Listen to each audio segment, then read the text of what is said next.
트럼프 관세 공약이 실현될 경우 우리 중소기업의 대미국 수출이 1조 2천억 원 감소할 수 있다는 분석과 함께 우리 중소기업의 수출 경쟁력을 확보할 수 있는 방안을 논의하는 자리가 마련됐습니다. 중소벤처기업부는 12일 서울 63빌딩에서 트럼프 2기 행정부 대응 중소기업 지원 간담회를 개최하고 이처럼 밝혔습니다.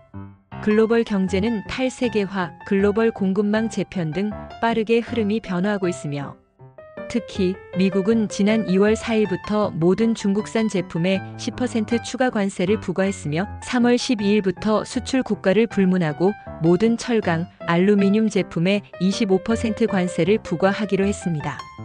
이날 간담회에서 산업연구원은 트럼프 행정부가 추진하는 보편 관세 정책이 우리 중소기업의 수출에 미치는 영향을 발제했습니다. 이에 따르면 트럼프가 캐나다 멕시코 제품에 25% 관세, 그 외 국가 제품에 10% 관세를 부과할 경우 우리 중소기업 주요 품목의 대미국 수출은 최대 1조 2천억 원 -11.3% 감소할 가능성이 있는 것으로 나타났습니다. 이어서 수출 기업들이 직면한 다양한 어려움이 논의됐습니다. 먼저 중국산 원료를 사용해 항공우주용 특수물질을 생산해 미국의 항공우주위성 사업업체에 납품하는 동인화학은 미국이 중국산 원료 사용을 금지할 경우 생산과 수출에 막대한 어려움이 발생할 것으로 예상했습니다.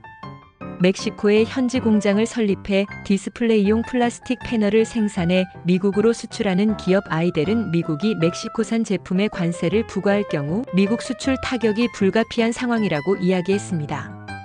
알루미늄 아변 기술로 식품, 의약품, 산업용 포장지 제품을 생산해 미국으로 수출하는 기업 일진알텍은 미국이 3월 12일부터 모든 국가의 알루미늄 제품에 관세를 부과할 때 수출에 미칠 영향이 우려된다고 밝혔습니다.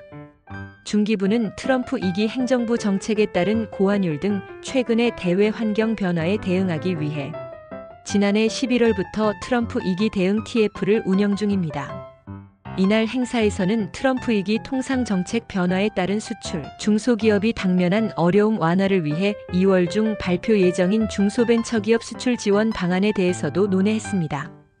먼저 단기 수출현안 대응을 위해 전국 13개 지방청에 애로 신고센터를 설치하여 고관세, 고환율, 공급망 재편에 따른 영향 등 수출 중소기업들의 피해 접수와 상담을 추진합니다.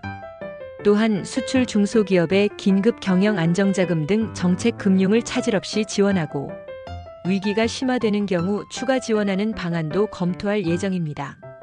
우리 중소기업의 탄탄한 수출 구조를 확립하기 위한 정책도 시행합니다. 중기부 관계자는 수출 초보 기업에 대한 밀착 지원을 강화하고 테크 서비스 수출, 해외 진출, 신한류 품목 육성 등으로 수출 정책 외연을 확대한다며 신흥시장별 지역별 수출 전략을 새롭게 추진하고 이를 효율적으로 뒷받침하기 위해 중소벤처기업 글로벌화 원팀 협의체 지원 기능을 강화시켜 나갈 계획이라고 밝혔습니다.